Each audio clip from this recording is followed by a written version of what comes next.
这个女人为了能减免房租，不惜对房东动用原始武器，顺利将房租从3万降到1万起。房东以为自己是捡了大便宜，殊不知掉入了温柔陷阱。徐哲被誉为出色治愈系作家，他年轻多金，又性格幽默，看似是所有女孩梦寐以求的男人。徐哲的作品很有温度，抚慰了无数读者的心灵。通过作品可以看出，他是一个好丈夫的形象，而妻子温柔贤惠，是完美人妻。然而当徐哲回归家庭时，妻子却好吃懒惰，连孩子都不愿意接送。为了维护自己的名声，徐哲只能将不满放在心里。他接到孩子后，忍不住自拍几张图片发出去，以展示好爸爸的形象。这时中介打来电话，说一位客户想看他家楼上的房子。然而这个人的出现会让徐哲家破人亡。客户是一个美丽漂亮的单身女人。看房结束后，徐哲发现她的贴身衣物落在屋里了。回想刚才妩媚而又性感的她，徐哲忍不住想入非非。这时中介打来电话，表示对方愿意租房子，但租金却只能拿出3万。徐哲答应下来，对老婆撒谎，说是按市价租出去的。这天徐哲犹豫，再次遇到那天的租客陈小姐，他心里的小鹿碰碰乱撞。陈小姐谎称自己是卖保险的，3言2语就让徐哲迷上了她。当晚徐哲收到租金时，发现转入的金额不对，他打电话向陈小姐问清楚。陈小姐趁机让他上楼拿剩下的房租，随后穿着性感睡衣，举着红酒等徐哲来。他的目的很明确，想引诱徐哲再一次降点房租。徐哲顿时就沦陷了，哪个男人能受得了如此诱人的撩拨？一番快活后，徐哲回到家里，却看到妻子，心虚的他立刻回房睡觉。然而他与陈小姐来往越来越密切。这天晚上，徐哲和2位好友聊天，内容肮脏又猥琐。一提到徐哲的妻子，他们却都不寒而栗。原来当时3人一起去夜店疯狂，怀了身孕的妻子大闹夜店，甚至将老板娘按在桌子上，用灭火器教训了3人。事后妻子解释他是怎么找到这里的。总之永远不要对女人说谎，他能通过一个坏笑表情就察觉到有猫腻。这时陈小姐突然发来信息，徐哲立刻过来，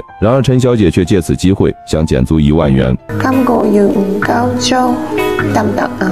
女人想再次靠身体减免房租，见男人不乐意，她反倒闹起了脾气。男人恼羞成怒，将她按在床上。陈小姐见状适可而止，她便写下欠条，只要能减租，允许徐哲可以对自己做任何事情。2人一夜风流。徐哲回家谎称和朋友喝多，在外住下了。妻子表面上没有任何反应，心里却打起了小算盘。晚上，徐哲谎称要去倒垃圾，刚出门就看到陈小姐在楼道上，结果挥霍衣袖就离开了，留下意犹未尽的徐哲。这天，徐哲提出要带着妻子出去旅游，就在什么都准备好了之后，他却故意让朋友给自己打电话，自导自演，临时有工作要忙，让妻子自愿提出和闺蜜一起去旅游，而徐哲就是为了在家和陈小姐幽会。当晚，陈小姐便迫不及待找到他，她不知道泰迪兄弟里有摄像机，并对准了床头记录下了一切。妻子不在的这几天，徐哲带着陈小姐吃喝玩乐，直到他旅游回来，2人去接儿子时，妻子突然腹部疼痛，可徐哲到幼儿园时，孩子却被接走了。他一听是一个漂亮阿姨，就知道一定是陈小姐，所幸孩子并没有什么事，陈小姐却借此张口就要5万。徐哲为了所谓的色欲答应了，但这没有喂足陈小姐的胃口，他甚至来到徐哲和读者的见面会，故意捣乱，提出尖锐的问题，都被徐哲一一化解。陈小姐明目张胆威胁他给自己钱，甚至提出1000万的金额。徐哲这才知道自己不是找情妇，是在找大麻烦。起初徐哲是拒绝的，但陈小姐知道他有10几套房产，1000万对他来说不是难事。陈小姐只给徐哲5天，徐哲无奈和2个朋友商量对策，没想到他们居然怂恿他去杀人灭口。徐哲嘴上说着朋友在开玩笑，心里却开始计划了。他在家里莫名其妙装了摄像头，很快到了约定期限，可当晚陈小姐却坠楼身亡。警方很快封锁现场，此刻徐哲在家里安慰要逃跑的妻子，看来2人与陈小姐的死有关。警方调查到徐哲的身上，并立刻带他到警察局例行询问。徐哲面红心不跳的说谎，他表示与陈小姐只是普通的房东，与租客的关系。直到警察拿出陈小姐写的欠条以及电梯里的监控，徐哲好男人的形象毁之一旦。男人被妻子用铁链绑在祭台上，妻子面目狰狞，要亲眼看着丈夫被切成肉片。他拉动开关，机器开始运转。3天前，徐哲的情妇陈小姐意外死亡，徐哲坦白了所有，承认陈小姐向自己要钱，于是情急之下将她推下楼。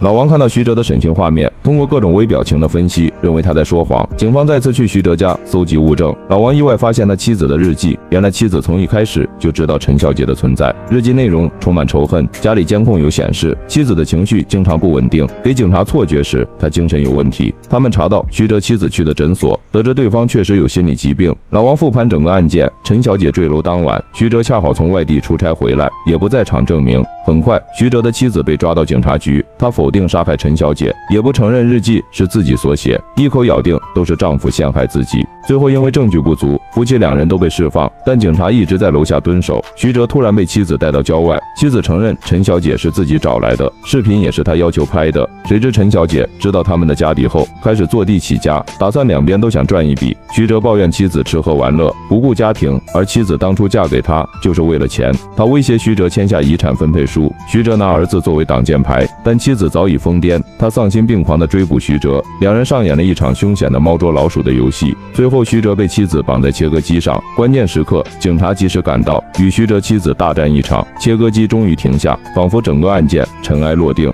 然而，妻子失控的画面是徐哲朋友假扮造成的，日记是徐哲模仿的，而陈小姐坠楼也是他的手笔。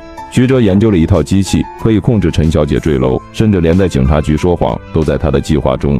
故事的结尾，徐哲平安无事，妻子却因为杀人和精神疾病被关起来。